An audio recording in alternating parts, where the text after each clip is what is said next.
안녕하세요. 감동의 모든 것입니다. 저희는 해외 커뮤니티 레딧과 감동의 모든 것 공식 이메일로 제보받은 실제 사연을 바탕으로 재구성한 스토리를 전달해드립니다. 구독과 좋아요, 알림 설정은 영상 제작에 큰 힘이 됩니다. 영상 수익은 독거노인 및 불우이웃에게 전액 기부되니 끝까지 시청 부탁드립니다. 그럼 본격적인 이야기 시작하겠습니다. 신선한 생선과 해산물을 판매하는 세계적으로도 유명한 제물포의 수산물 시장. 수많은 시장 상인들과 해산물들이 모인 이곳. 시장 한복판에 뜬금없이 수십 명의 한국인 상인들이 한 외국인 여성과 아이를 둘러싼 채 그들만의 심각한 토론을 벌이고 있는데요. 자세히 보니 외국인 여성이 안고 있는 여자아이는 얼굴과 목이 심각하게 부어 있으며 숨쉬는 것이 불편한 듯 가쁜 숨을 몰아쉬는 위험한 모습입니다. 그런데 아이를 안고 있던 외국인 여성은 시장 상인이 건네준 무언가를 받달고는 그만 시장 한복판에 주저앉아 울음을 터뜨리고 마는데요. 과연 여자아이와 그의 엄마에게는 무슨 일이 있었던 것일까요?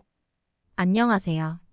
저는 지금 아름다운 나라인 한국에서의 제물포에서 살고 있는 4살 딸의 엄마 루시드라고 합니다. 제가 제물포에 오게 된 지는 불과 3개월밖에 되지 않았지만 그 3개월은 저와 딸의 인생을 바꾸기에는 너무나 충분한 시간이었는데요. 남편과 이혼이라는 과정을 겪었을 때에는 그다지 슬프지 않았지만 약 3개월 전 제가 제물포에 처음 오게 되면서 겪은 하나의 사건은 저는 물론 저희 딸 로사에게 새로운 삶을 선물해줬기 때문에 제가 지금 이 글을 쓰고 있는 것 같습니다. 저는 제물포에 오기 전까지만 해도 평생을 네덜란드에서 살아오던 그저 평범한 네덜란드에서의 선박 관련 물품 회사에 다니던 사람이었습니다. 남자들이 많은 선박회사 관련 특성상 저와 같은 여자들이 살아남기에는 경쟁의 구도가 너무나 가혹했기 때문에 저는 한 회사를 10년 넘게 다녔음에도 승진이 잘 되지 않고 있던 위기를 맞이하고 있었죠. 회사에 다니는 것 자체가 스트레스 받고 아무런 의미가 없다는 번아웃 증상이 나타날 때쯤 저는 아주 우연히도 회사에 있던 한 한국인 친구를 만들게 되었습니다. 그 친구는 한국에서 태어나고 자라온 우리 회사의 유일한 한국인이었기에 회사 사람들에게 엄청나게 인기가 많은 인원이었는데 뜬금없이 어느 날 저에게 먼저 접근해 저의 표정이 너무나 좋지 않다며 무언가 고민이 있는 것이 아니냐는 말과 함께 저를 상담해 주려고 하더군요.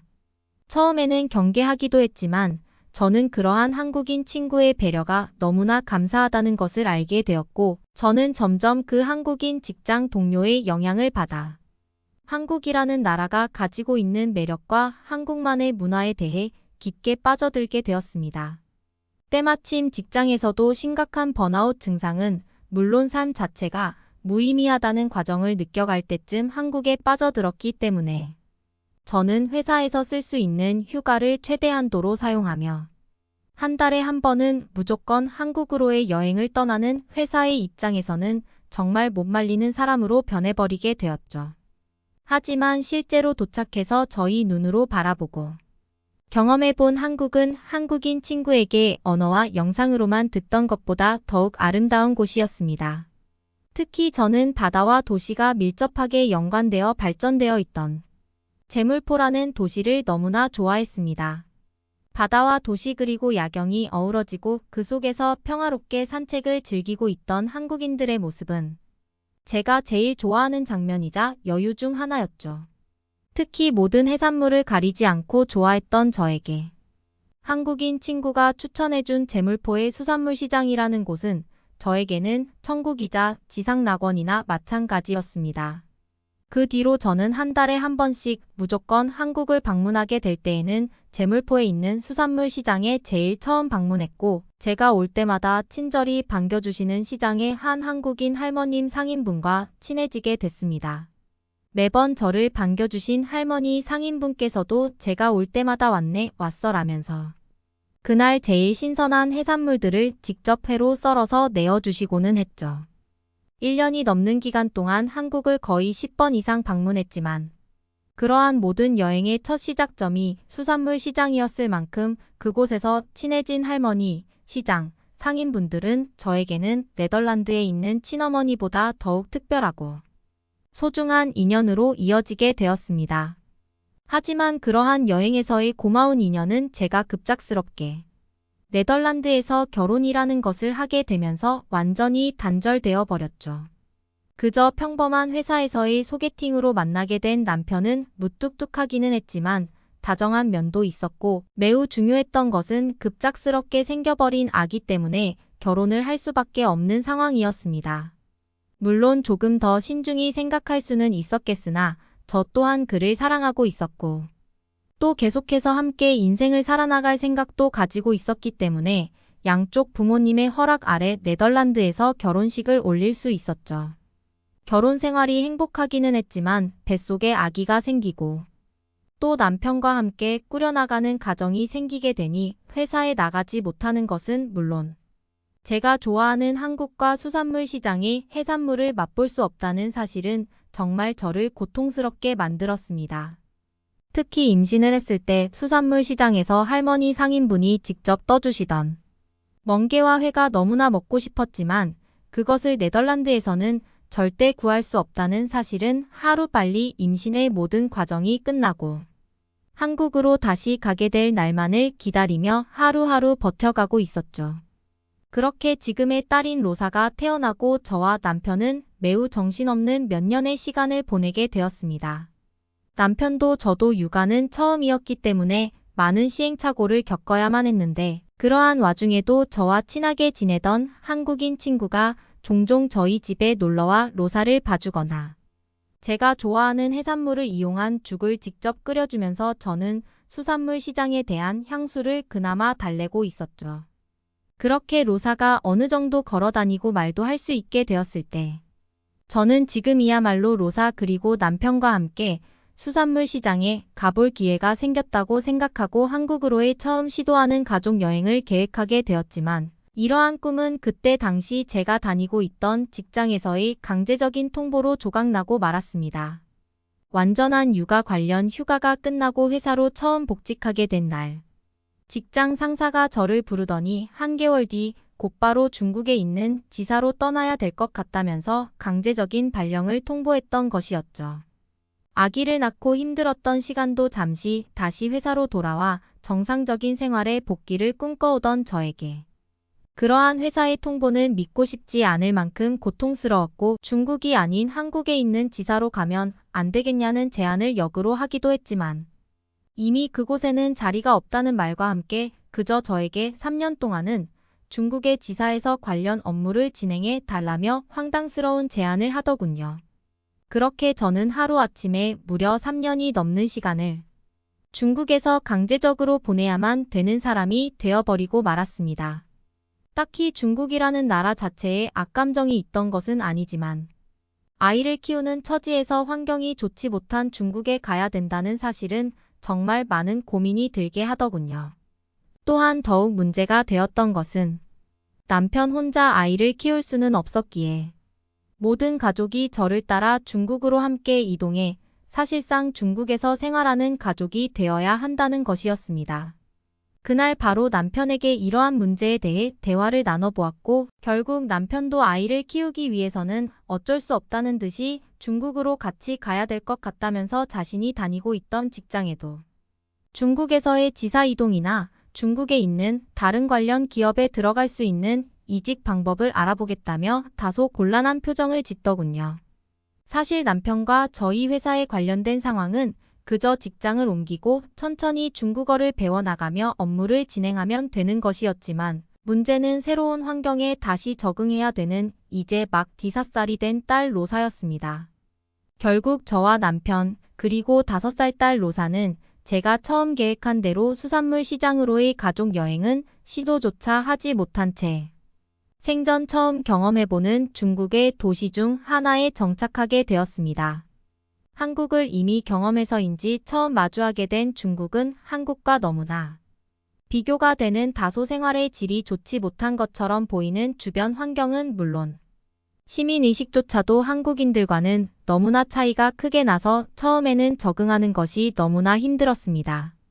특히나 저희 옆집에 살던 중국인 가족은 쓰레기를 집 앞에 아무렇게나 버리던 가족이었는데 몇 번이나 저희 집까지 냄새가 퍼진다는 주의를 주어도 그저 자신들만 알아들을 수 있는 중국어를 하며 저에게 삿대질을 하던 모습은 왜 나는 한국이 아닌 중국의 지사로 발령받게 되었을 거라는 자기 혐오마저 생기게 되며 정말 심각한 우울증이 오게 되었죠. 중국에서 생활하던 제 딸 로사도 중국의 생활에 잘 적응하지 못했습니다.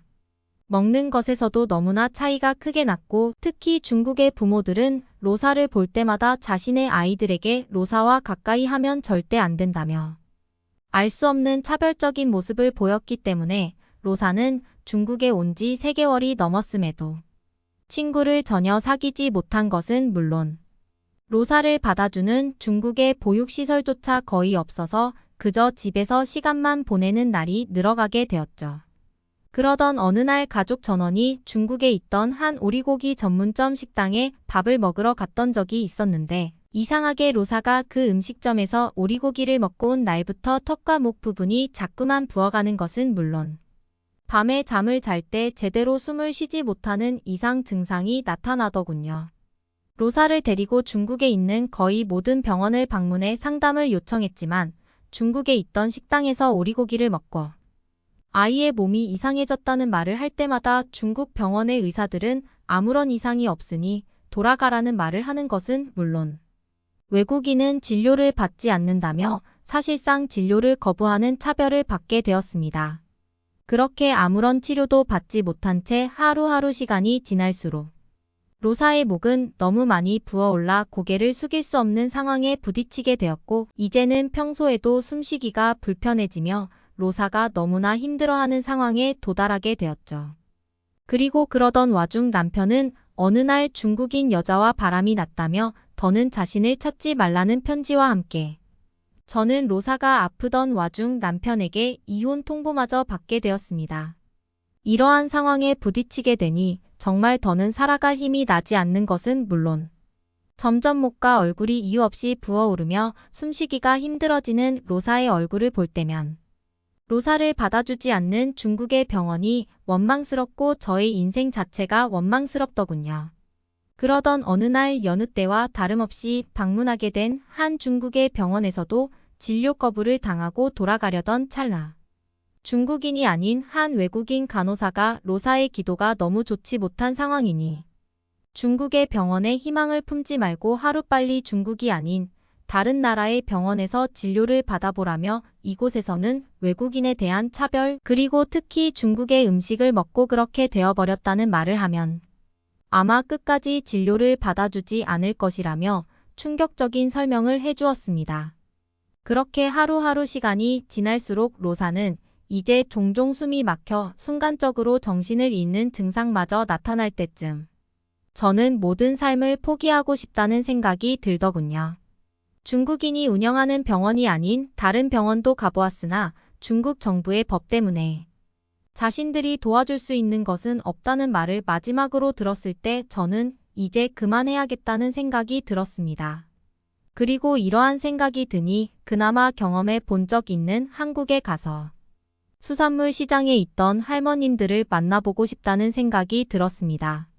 로사의 상태가 위험했던 것도 저는 중국을 떠나 한국에서의 진료를 받아보고 싶었기에 곧바로 한국으로 출발하게 되었죠.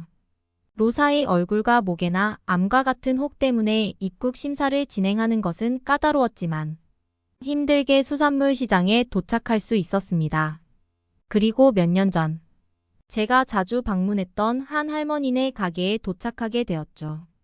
처음에는 로사를 안고 있는 저를 보고 못 알아보시는 듯 했지만 이내 제 얼굴을 유심히 보시더니 왔네 왔어라면서 역시나 저를 반갑게 맞이해 주셨습니다. 서로 간의 짧은 안부를 묻던 찰나 갑자기 할머님께서 로사의 볼과 목을 유심히 보시며 이거 구충제 먹어야지라고 말씀을 하시는 것이었습니다. 저는 너무나 놀란 마음에 그게 무슨 말씀이냐며 자세히 말씀해 달라고 하니 수십 년간 회의 기생충 때문에 이것과 비슷한 증상을 많이 보셨다면서 어린이용 구충제를 줄 테니 일단 그걸 먹고 수산물 시장 근처에 자신이 아는 기생충 잘 보는 병원이 있다면서 거기로 함께 가자는 매우 뜬금없는 말을 하시더군요. 만난 지 30분도 되지 않은 시간 만에 정신을 차려보니 저는 한국인 시장 상인 할머님의 손에 이끌려 수산물 시장 근처의 한 작은 병원에 도착해 있었습니다. 할머니께서는 여기 얼른 진료를 봐달라면서 진료를 요청했고 곧바로 다른 의사분이 나오시더니 로사의 얼굴을 보시고는 바로 방으로 들어오라고 하시더군요. 몇 가지 검사를 마친 뒤 한국인 의사 선생님께서는 오리에 있던 기생해충에 의한 복합 감염으로 보인다면서 지금은 의학이 발달해서 수술 없이 간단한 약 처방과 주사를 맞으면 금방 나을 것이라는 말과 함께 왜 이제서야 병원에 왔냐는 매우 고마운 말씀을 해주셨습니다. 그리고 이러한 모든 과정이 너무나 놀랐던 것은 저를 몇 년 만에 보신 수산물 시장의 할머니 분도 그리고 병원의 의사 선생님도 마치 저를 오래전부터 알고 있던 가족인 것처럼 진심으로 대해주셨다는 사실이죠.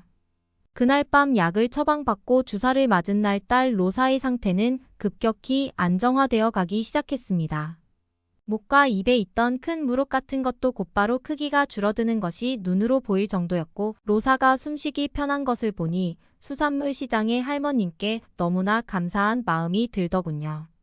그리고 바로 다음 날 저는 백화점에 가서 두꺼운 목도리를 구매했고 곧바로 저와 로사를 병원으로 이끌어 주신 수산물 시장의 할머님을 찾아가 목도리를 선물로 드렸습니다. 날씨가 아직 포근하기는 했지만 밖에서 일하시느라 추우실 때 착용하라는 말과 함께 목도리를 들으니 할머님께서는 너무나 고맙다면서 제 손을 잡고 이제 자주 병원에 가면 로사도 금방 나을 것이라며 온 김에 신선한 회를 먹고 가라는 말씀을 해주셨죠. 그로부터 한 달 뒤 로사의 병은 많이 나아지게 되었고 저는 회사에 로사의 상태를 알리고 한국으로의 완전한 직업 이민을 선택하게 되었습니다. 지금은 약 2개월 정도 시간이 지났지만 지금도 종종 저는 로사와 함께 회사의 일을 마치고 수산물 시장에 방문해 할머님과 함께 간단한 얘기를 나누며 회를 먹고는 하죠.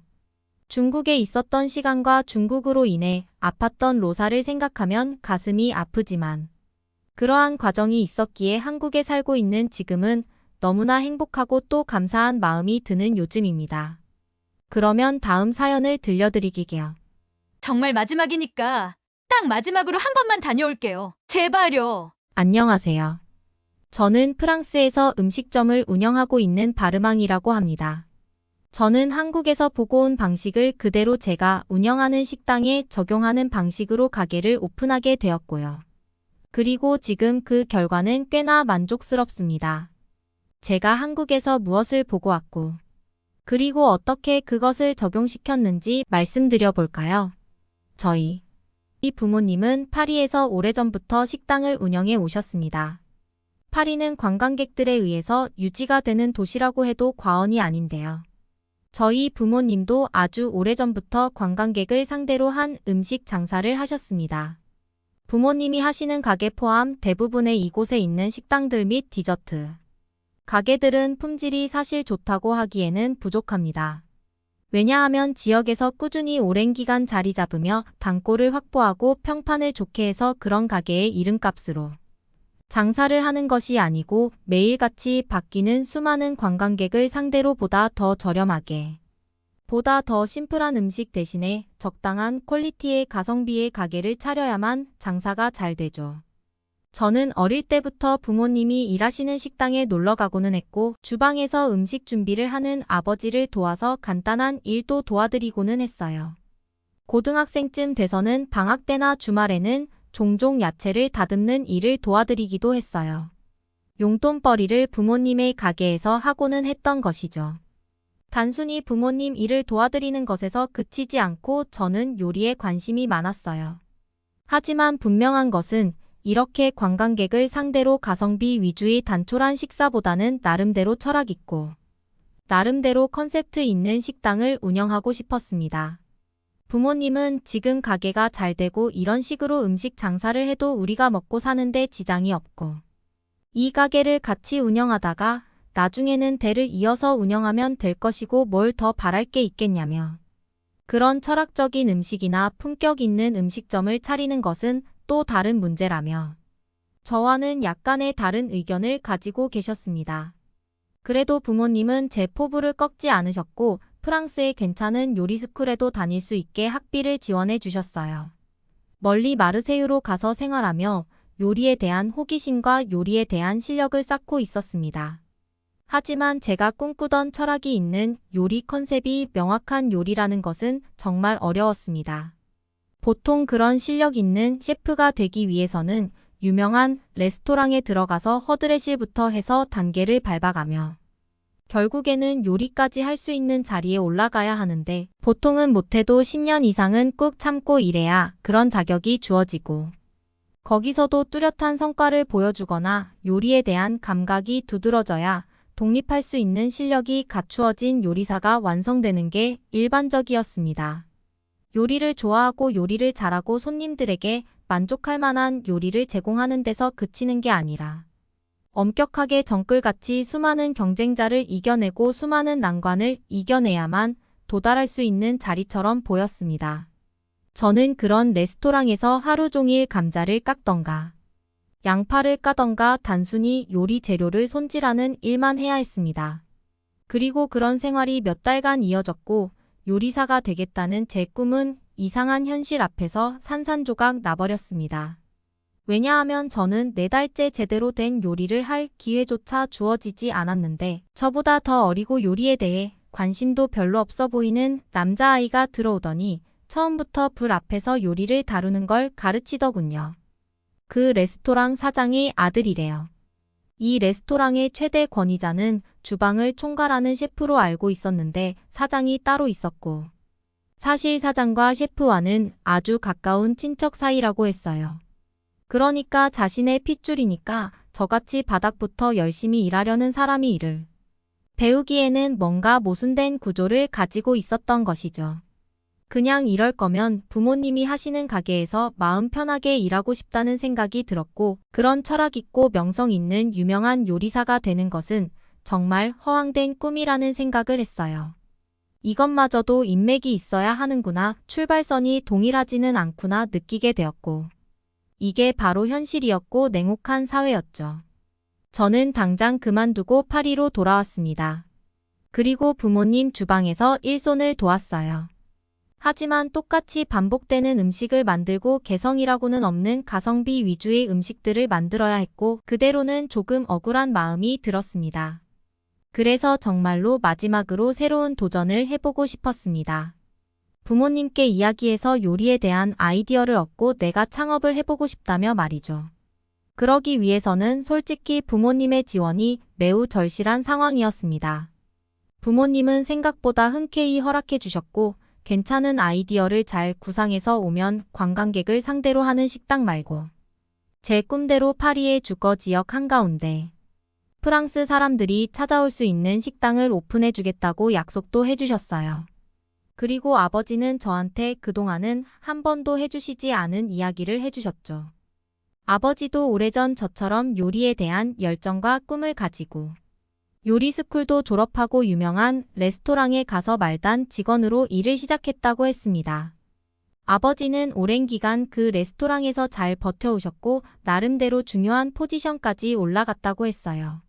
하지만 레스토랑의 규모가 매우 컸고 투자자들도 많고 여러 이권이 얽혀있는 상황에서 레스토랑이 매우 유명한 식당으로 알려지고 손님들이 줄을 서고 그 지역의 랜드마크처럼 되는 게 보이자 투자자들은 자신의 사람을 식당 주방에 집어넣고 싶어 했고 아버지는 아무런 배경도 없고 힘있게 지지해줄 사람도 없던 관계로 이 식당에서는 나의 포지션은 영원히 여기에서 멈추겠다는 생각이 들었다고 했습니다. 그래서 제가 느꼈던 것과 같이 회의감이 들었고 그냥 고향에서 먹고 살 수 있는 식당 하나를 오픈하자고 마음먹게 되었고 그래서 지금까지 이 식당을 엄마와 함께 운영하고 있던 것이라는 이야기 말이죠. 아버지는 분명히 3달밖에 못 버티고 뛰쳐나온 저와는 더 높은 곳까지 가셨던 분이셨어요. 저보다 경험도 많고 더 많은 생각들도 하셨을 거예요. 제 생각이 틀렸다고 생각하고 계실지도 몰라요. 하지만 아버지는 현실이라는 벽이 거대하다고 느껴서 포기했던 옛날의 기억이 아직도 아픈 상처이고 그래도 끝까지 도전을 못해본 것에 대해서 가끔은 후회하고는 하신다고 했어요. 그래서 누구보다도 제 마음을 잘 알기에 마지막으로 더 도전해 볼 기회를 주고 싶다고 말씀해 주셨죠. 20년도 더 된 제 나이대였던 아버지의 청춘 시절 이야기를 들으니 눈물이 났습니다. 그리고 저도 마지막으로 요리에 대한 탐구를 가지는 시간이 끝나고 아무런 성과도 없다면 부모님이 운영하시는 이 식당을 같이 운영하겠다고 약속도 했습니다. 저는 일단은 무조건 해외로 나가보기로 했습니다. 프랑스에서는 저에게 새로운 영감을 줄 만한 식문화는 이제 남아있지는 않거든요. 그래서 일단은 일본으로 갔습니다. 일본의 식문화는 유럽과는 매우 다른 편이고 최근에는 색다른 음식들을 거부감 없이 받아들이는 추세이기 때문에 일본에 가서 다양한 식당에도 가보고 거기서 아이디어를 얻어오겠다는 생각이었습니다. 그렇게 도착한 일본에서 정말 많은 식당을 찾아다녔어요. 하지만 사실 일본도 특별할 것이 없다는 생각이 들었습니다. 여느 평범한 식당처럼 가성비 위주의 식당들이 대부분이었고 일본에서도 유명한 레스토랑을 가보면 다들 할아버지쯤 되어 보이는 요리사들이 음식을 하고 있었어요. 그리고 그 아래서 젊은 사람들은 저처럼 수련을 하는 상황인 것 같았죠. 프랑스나 일본이나 명성 있는 요리사가 되기 위해서는 불합리한 것도 이겨내야 하고 출발선이 달라야 한다는 것도 느끼게 되었습니다. 저는 그냥 파리로 돌아가서 이렇게 물려받을 괜찮은 식당이 있다는 것에 감사하자는 생각을 가졌습니다. 일본에 온 지 일주일 만에 저는 모든 게 포기가 되더군요. 그동안 솔직히 제가 먹고 싶었던 음식이 아니라 제 취향과는 매우 거리가 멀었지만 어쩔 수 없이 다양한 식당을 가봐야 했는데 다 포기한 마당에 저는 배부르게 제가 좋아하는 음식을 실컷 먹고 싶었습니다. 그러다가 일본에 무한리필 고깃집이 있었고 그곳에 가게 되었습니다. 한국식 무한리필 고깃집이라고 쓰여 있었어요. 혹시 여기서 음식을 먹어보고 정말 맛이 좋으면 한국에나 들렀다가 조금 더 보고 돌아갈까라는 생각도 들었습니다. 그렇게 배부르게 그리고 맛있게 먹어야겠다는 제 기대는 처참히 부서져 버리고 말았는데요. 고기의 질이 너무나 나빴고 식당 바닥은 아주 기름지고 싸구려 음식들로만 가득했어요.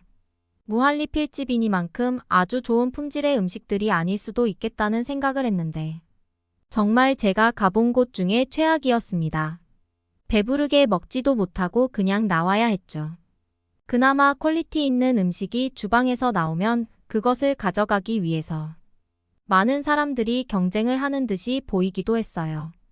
그 사이에 섞이고 싶지 않았습니다. 저는 일본에서 모든 것이 실패했다고 생각했어요. 그래서 저는 제 도전이 모두 끝났고 이제는 프랑스로 돌아가겠다는 생각을 SNS에 게시했습니다. 제 사정을 알고 있는 친구들에게 연락이 왔고 저는 일본에서 경험한 식당들에 대해서 이야기를 나누고는 했습니다. 그러다가 일본에서 무한리필 고깃집은 정말 최악이었다며 토하지 않고 나온 것이 다행이라는 이야기도 했어요. 그러자 한국에 여행을 다녀왔던 경험이 있는 샤샤라는 친구가 자기가 한국에서 고기 무한리필집에 가본 적이 있는데 너무나 만족스러워서 주변에 한국에 간다는 사람이 있다면 자기는 강력 추천을 해준다는 거예요. 제가 경험한 일본의 한국식 고기 무한리필집과는 너무나 다른 이야기를 하기 시작했습니다. 샤샤도 매우 이상하다며 의문을 띄우기도 했어요. 한국식 무한리필집이면 바를 바가 없을 텐데 왜 그러냐며 말이죠. 저는 제가 다녀왔던 그 식당의 사진들을 보내줬고 샤샤도 한국에서 경험한 식당의 사진을 보내주었어요. 하지만 사진상으로만 봐도 엄청난 퀄리티 차이가 있었어요. 심지어 일본에서 운영하는 한국식 무한리필집이 가격이 더 비쌌는데도 말이죠. 저희 둘은 자세한 정보를 찾아보기 위해서 인터넷을 싹 뒤져보았고 한국에서 무한리필집이 성공한 사례가 있어서 그게 지금 여러 나라로 퍼져나가는 중인데 한국만큼 잘 운영되는 곳이 없다는 정보를 알게 되었어요. 저는 프랑스로 돌아가기 전에 한국에 들러보기로 했습니다. 그리고 바로 한국에 그 가게를 찾았어요. 굉장히 세련되고 고급진 분위기의 인테리어의 매장은 엄청나게 넓었습니다. 그리고 돼지갈비라는 한국의 음식이 주 메뉴였어요. 일본에서 보던 무한리필집과는 다르게 딱 한 가지 메뉴로만 전략을 짜서 밀고 나가는 듯해 보였고, 무료 셀프바에는 심플한 음식들이 준비되어 있었는데 고기와 같이 먹으면 어울릴 만한 샐러드나 각종 드레싱, 그리고 따뜻한 국물 정도가 다였습니다. 이것저것 다양하게 준비한다고 퀄리티만 떨어지던 일본의 무한리필 집과는 매우 달랐습니다. 게다가 고기의 품질도 우수했고 원하면 정말로 무한대로 음식이 제공되었습니다. 저는 음식도 음식인데 손님들이 어떤 생각으로 이 가게에 방문하는 것인지 둘러보기 시작했어요. 한국인들은 여기가 무한리필집이기는 하지만 일단 미친 듯이 식탐을 부리지는 않았습니다. 한국 사람들이 뭔가 더 특별하고 더 배운 사람들이라서 자신의 본능을 억제하고 있는 것일까? 식탐이라는 거대한 욕망 앞에서 품이 없어 보일 수 있다는 우려에서 그 식탐을 자제하는 것일까? 한번 들어오면 무조건 공짜인데도 라는 여러 가지 생각이 들었지만 저는 그 해답을 쉽게 찾을 수 있었습니다. 음식의 품질이 오히려 매우 좋았다는 점이에요. 사람들이라는 게 저렴한 음식에는 더 많은 양을 채워야 그 만족감이 들기 때문에 양이 많아야 하지만 오히려 고급 레스토랑에서는 적은 양을 먹어도 좋은 품질과 혀에서 느끼는 그 만족감으로 인해서 배 터지게 먹지 않아도 만족을 하고 돌아가는 것이죠. 그런 게 여기 한국의 무한 리필집에서도 적용이 똑같이 되었다고 느꼈습니다. 저도 배 터지게 더 먹을 수도 있었지만 이미 만족스럽게 음식을 잘 먹었는데 여기서 더 배 터지게 먹어봐야 뭐 하겠냐는 생각이 들었어요. 그리고 제 오른쪽 테이블에서는 엄청나게 많은 음식을 먹는 사람이 있었던 반면에 제 왼쪽 테이블에서는 저처럼 적당량만 먹고 자리에서 일어나는 사람들도 있었습니다. 그리고 그런 성향을 잘 계산해서 가격 책정도 했겠죠. 저는 이 아이디어를 살려보기로 마음먹었습니다. 한국 사람들의 태도에서 기존 상식과 다른 모습을 보았기 때문이죠. 해볼 만하다고 번뜩 생각이 들었습니다. 프랑스로 돌아왔고 부모님과 상의도 많이 했어요. 사실 겁이 나는 도전이기는 했습니다. 정말 망설이기도 많이 했고 고민도 많이 했습니다. 그러다가 아버지의 친구 중에 큰 식당을 하다가 문을 닫은 곳이 있었는데 매장 내 테이블이랑 주방 시설은 아직 그대로 있으니 거기서 도전적인 시도를 한번 해보라고 기회를 주었어요. 사실 위치가 그다지 좋은 편은 아니었지만 그래도 비용 절감차 그곳에서 무한리필 음식점을 오픈하게 되었어요. 직원들도 미리 뽑고 퀄리티 높은 한국의 갈비라는 컨셉을 그대로 가지고 왔죠. 그리고 테이블 불판에서 실컷 구워 먹을 수 있게 만들었습니다. 이탈라이에서도 한국의 갈비라는 음식은 이미 다들 맛을 본 적이 있는 사람이 많았고 꽤나 친숙한 음식이었기 때문에 충분히 승부가 가능하다고 생각했어요. 그리고 일반 식당에서 그것들을 경험하려면 상당히 비싼 가격을 지불해야 했지만 저는 합리적인 가격을 제시했습니다. 그리고 제 도전은 매우 성공적이었습니다. 미친 듯이 많은 양을 가져다 드시는 손님들도 계셨지만 꽤 좋은 품질에 적당히 만족을 하고 적당한 포만감이 들면 자리에서 일어나는 손님들도 많았어요. 그리고 일본의 무한리필집과는 달리 한국에서처럼 메인 메뉴에 상당히 정성을 쏟았을 뿐 잡다한 다른 음식들을 준비하지 않았기 때문에 손님들에게 전문적인 음식점 같은데 무제한으로 제공해 준다는 인식이 생겼습니다. 때문에 시간이 지나자 무제한이기는 한데 굳이 배 터지도록 미친 듯이 먹어야 할 필요는 없지 않겠느냐라는 생각이 주류가 되었고 손님 한 명당 다른 식당에서 흔히 먹을 수 있는 1인분의 양보다 조금 더 많은 양만 소비될 뿐이었습니다. 저는 그에 맞춰서 고기 등급도 올리는 조치를 하기도 했고요. 고기 등급이 올라가자 손님들은 더 만족해 하고 더 입소문을 내주기도 하는 선순환이 반복되었습니다. 제가 거창하게 생각했던 고급 음식에 더해 음식 속까지 메시지가 박혀있는 레스토랑이 되지는 않았지만 손님들이 웃으면서 즐기고 갈 수 있는 멋진 공간을 만들었고 그리고 무한리필이라는 좋은 한국의 아이디어를 가지고 와서 저만의 철학을 덧붙여 이렇게 성공적인 식당을 운영하게 되어서 너무나 기쁘게 생각하고 있어요. 그러고 그때 저에게 한국의 무한 리필 가게에 가봤던 경험을 공유해준 샤샤에게는 늘 무료로 식사 대접을 해주고 있어요. 그리고 당연히 한국에서 아이디어를 얻어올 수 있게 되어서 너무나 감사한 마음을 가지고 있기도 합니다. 그리고 식탐에 지배되지 않고 점잖은 모습을 보여준 그때. 그 한국 식당의 손님들 덕분에 제가 이런 것을 용감하게 도전해볼 생각도 했기 때문에 모든 것이 다 잘 맞아떨어졌다는 생각이 들고는 합니다. 그리고 다음에 또 다시 한국에 방문해서 한국의 식문화를 더 자세히 들여다보려고 합니다. 한국은 정말 배울 것이 많은 곳이고 또 한국인들에게서 어떤 아이디어를 얻어올지도 모르니까요. 제가 들려드릴 이야기는 여기까지입니다. 그러면 다음 이야기를 들려드릴게요. 한국에서 무슨 전화가 왔는데 이게 무슨 소리인가요? 아, 정말 죄송합니다. 됐고 지금 당장 한국으로 갈 테니까 그런 줄 아세요. 안녕하세요. 저는 러시아에서 테니스 강습소를 운영하고 있는 샤라포바라고 합니다. 어린 시절부터 아버지를 따라서 테니스를 쳐왔고 주니어 대회에도 많이 나가고는 했어요. 한때 테니스 선수를 꿈꾸기도 했을 만큼 테니스에 대한 열정도 컸고 부모님도 제가 좋은 테니스 선수가 되는 것을 바라셨죠. 하지만 테니스의 인기는 높고 테니스 선수가 되기 위해서 열심히 노력하는 사람들은 정말 많아요. 그리고 저는 그런 치열한 경쟁 속에서 살아야 했습니다. 그리고 안타깝게 입상 한번 못 해보고 제 꿈을 포기할 수밖에 없었어요. 아무래도 재능이 부족했던 탓이겠죠. 노력만큼은 남들 못지않게 열심히 했다고 생각했어요. 아니, 남들만큼만 했기 때문에 윤곽이 드러나지 않았을 수도 있었겠죠. 그리고 어릴 때 선수가 되기 위한 꿈을 꾸다가 대회 참여를 위해 가봤었던 한국이라는 나라가 참 좋은 기억으로 남아 있어요. 어린 학생 때 방문했던 한국이었지만 테니스를 치면 이런 데도 와볼 수 있구나 하는 그런 좋은 기억도 있었기 때문에 힘들 때마다 그 기억이 제가 힘을 낼 수 있게 해주는 원동력이 되었던 것 같습니다. 어린 나이라 잘 모를 때지만 외모가 다르게 생겨서 신기하게 생각했던 한국인들이 저에게 아주 친절하고 상냥한 미소로 말을 걸어주었던 것이 생각나요. 그래서 한국에 대해서 막연하게 좋은 기억을 가지고 있었죠. 하지만 그런 한국에 대한 고맙고 좋은 기억도 뒤로 한 채 저는 테니스를 그만두어야 했어요. 선수가 되겠다는 꿈은 포기했지만 취미로 테니스를 쳤어요.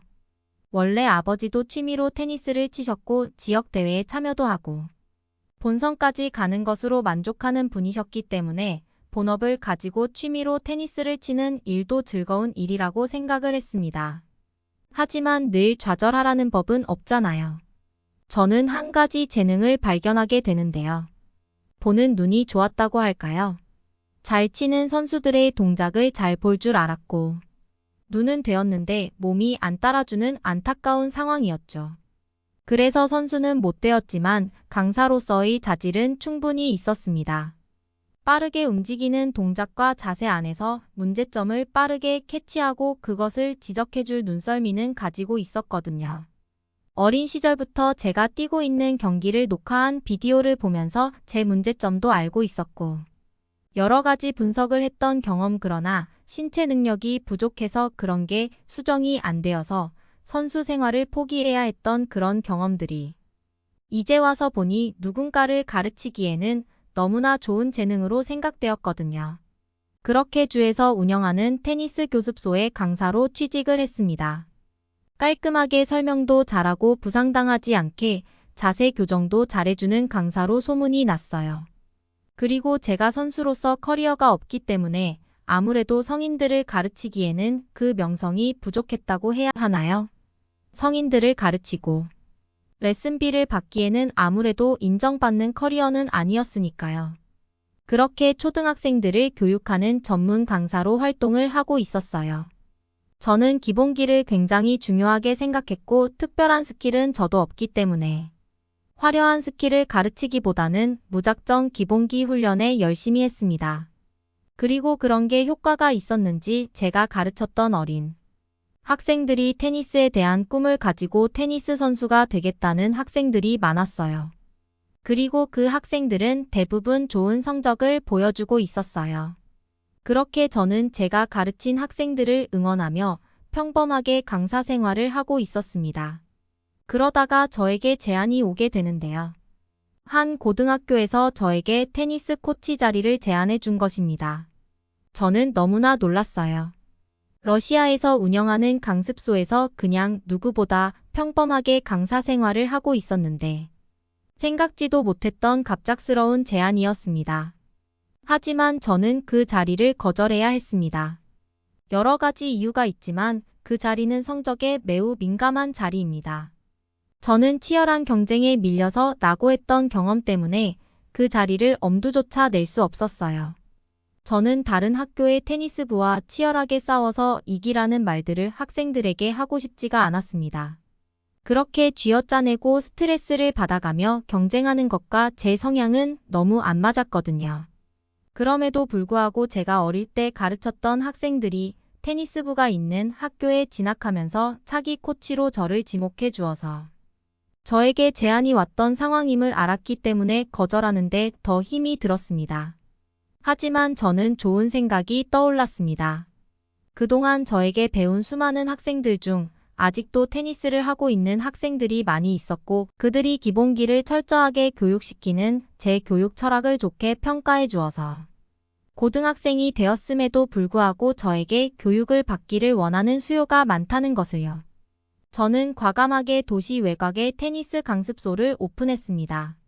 그리고 많은 수강생들은 차를 타고 도심 외곽으로 달려야 하는 수고에도 불구하고 저에게 배우러 찾아와 주었어요. 이곳에 찾아와 준 많은 학생들에게 강습을 시작했고 제가 기존에 하던 대로 했습니다. 화려한 스킬보다는 기본기를 강조하고 기본기 훈련을 무한 반복하는 훈련이요. 그리고 이런 방식 때문에 여러 코치들에게 교육을 받는 엘리트 테니스의 특성상 저를 필요로 하는 수요도 많았습니다. 저는 성공적으로 테니스 강습소를 운영하다가 방학 시즌을 맞아서 해외 훈련을 계획하게 됩니다. 바로 한국으로 말이죠. 한국은 저에게도 좋은 기억일 뿐만 아니라 요즘 많은 학생들은 그 어느 나라보다도 한국이라는 나라에 관심을 가지고 있어요. 그 관심은 정말 상상을 초월하죠. 저는 단지 어릴 때 다른 나라는 처음 가보기도 했고 저와는 외모가 다르게 생긴 신기한 사람들이 저에게 미소를 보여주며 따뜻하게 대해주었던 모습이 기억나서 한국이 좋은 곳으로 기억되었고 언젠가는 가보고 싶은 나라라고 생각하고 있었지만 요즘 아이들은 정말 다양한 이유로 한국을 좋아하고 있었습니다. 그리고 예의를 중시하는 한국의 문화 때문에 테니스를 포함한 대부분의 스포츠에서 상대에 대한 예절이라는 문화를 가지고 있는 한국에 가서 훈련을 하고 오면 기본 중에 기본이라고 할 수 있는 스포츠맨십에 대해서 배울 수 있는 좋은 기회라고 생각해서 한국으로의 전지훈련을 추진했습니다. 한국으로 가기를 희망하는 학생들만 데리고 갈 생각이었고 처음에는 10명 미만의 규모로 소규모 훈련단을 꾸려서 다녀올 예정이었지만 20명이나 되는 학생이 지원을 했습니다. 생각보다 커진 규모에 놀라기는 했지만 저는 차분하게 한국에서의 훈련 계획을 짜는 데 집중했습니다. 그리고 한국으로 가게 되었습니다. 사실 학생들은 한국의 예절을 배운다는 생각보다는 어쩌면 한국에 가보고 싶다는 단순한 생각이었을지도 모르죠. 하지만 분명히 한국에 가면 얻는 게 있을 거라는 생각을 가지고 갔어요. 그렇게 도착한 한국에서 여러 한국의 선수들과 교류하며 다양한 경험을 하도록 도와주었습니다. 학생들의 만족도는 높았어요. 당연히 나라마다 스타일이 조금 다르고 유행하는 공격 방법이라든지 약간은 다른 양상이 있는데 새로운 패턴이나 국제대회를 뛰는 듯한 경험을 한국에서 맛볼 수 있었거든요. 학생들은 한국을 구경하며 재미있게 노는 것도 좋아했지만 훈련을 하는 것에 대해서도 상당히 만족도를 보여주었어요. 그리고 상대에 대한 존중하는 태도가 무엇인지 이번 한국 훈련을 통해서 알 수 있었던 계기가 되기도 했습니다. 제 계획대로 모든 게 잘 되고 있었습니다. 그리고 제가 기억하던 한국의 모습보다 지금은 훨씬 더 발전한 모습이었지만 여전히 사람들의 따뜻한 미소는 다를 게 없었습니다.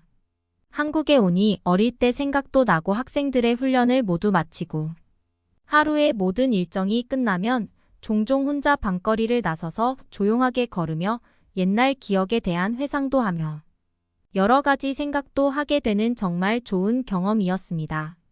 그렇게 한국에서의 짧으면 짧고 길다면 긴 3주간의 일정이 끝나가고 있었습니다. 물론 한국에 훈련을 하러 왔지만 저는 선수들을 데리고 동해 바다로 가서 바닷가에서 즐길 수 있는 시간을 마련했어요. 일본해라고 잘못 알려진 동해라는 바다는 정말 아름답기 그지없더군요. 아주 잠시만 한 가지 사실을 알려드리자면 이 바다는 일본해가 아니라 명확하게 동해라는 바다입니다. 학생들에게도 진실을 말해주기도 했고 여러분들께도 짧게나마 말씀드리고 싶어서 이렇게 이야기했습니다. 다시 본론으로 돌아와서 안전요원들이 배치되어 있는 안전한 해수욕장에서 마음껏 수영도 하고 그곳에서 맛있는 해산물집에도 찾아가며 소풍 온 듯 모두 즐겁게 일정을 마무리했습니다. 그렇게 숙소에서 하루를 보내고 다음날 버스를 빌려서 다시 서울로 향했습니다. 그러다가 한 가지 문제가 생기는데요. 정말 예상하지 못했던 일이죠. 저희가 탄 버스가 사고를 당했습니다. 갑작스럽게 도로의 흐름이 이상해지더니 버스 기사님이 그 상황을 제어하지 못하고 그만 사고가 나버린 것이죠. 누구의 잘못인가는 중요하지 않고요. 정말 최악은 그 사고로 인해서 버스가 오른쪽으로 넘어졌다는 거예요. 차가 옆으로 넘어가는 순간 저는 정말 오만 가지 생각이 들었습니다. 이 사고로 학생들이 다치면 어떻게 하지? 그리고 다쳐서 앞으로 테니스를 할 수 없게 되면 어떻게 하는 거지? 괜히 나 때문에 학생들의 미래를 망치게 만드는 건 아닐까? 정말 끔찍하고 괴로웠던 찰나의 순간이었습니다. 그렇게 힘없이 차는 전도되었고 학생들의 놀라는 목소리와 비명소리가 들리기 시작했어요. 저도 옆 창문에 부딪히며 충격을 받았고요. 버스 안은 그야말로 난장판이었습니다. 저는 재빨리 벨트를 풀고 뒤를 돌아봤습니다. 그리고 정말 놀라운 광경을 목격했습니다. 학생들이 바닥에 나뒹굴고 있는 게 아니라 자리에 그대로 앉아있는 상태로 대롱대롱 매달려 있는 장면이었습니다. 버스를 타고 처음 강릉에 올 때부터 해서 다시 서울로 돌아가는 지금 그리고 강릉에서 버스를 타고 이동할 때 기사님은 늘 출발 전에 승객석으로 가며 한 명 한 명 벨트를 착용했는지 검사하셨고 벨트를 꼭 착용하도록 했거든요. 벨트를 착용하지 않으면 혼나기도 했고요. 학생들은 엄격한 기사님의 지도에 불평을 하는 목소리도 있었지만 결국에는 기사님이 옳았습니다. 일단 다행이기는 했지만 여기가 러시아도 아니고 과연 어떻게 사고 처리를 해야 할지 정말 막막했습니다. 그렇게 일부 학생들은 스스로 벨트를 풀고 내려와서 다른 친구들을 도와주고 있었어요. 하지만 대부분 아이들은 충격에서 벗어나지 못했죠. 그러다가 시간이 얼마나 지났는지는 잘 모르겠습니다. 하지만 생각보다 너무나 빠른 시간 내 사이렌 소리가 들리더니 경찰차가 도착했어요. 그리고 경찰들이 버스 안으로 뛰어들어서 학생들을 도와주기 시작했습니다. 그리고 뒤이어 바로 구급대도 도착했어요. 그들이 도착하자 모든 일들이 수월하게 풀리기 시작했습니다.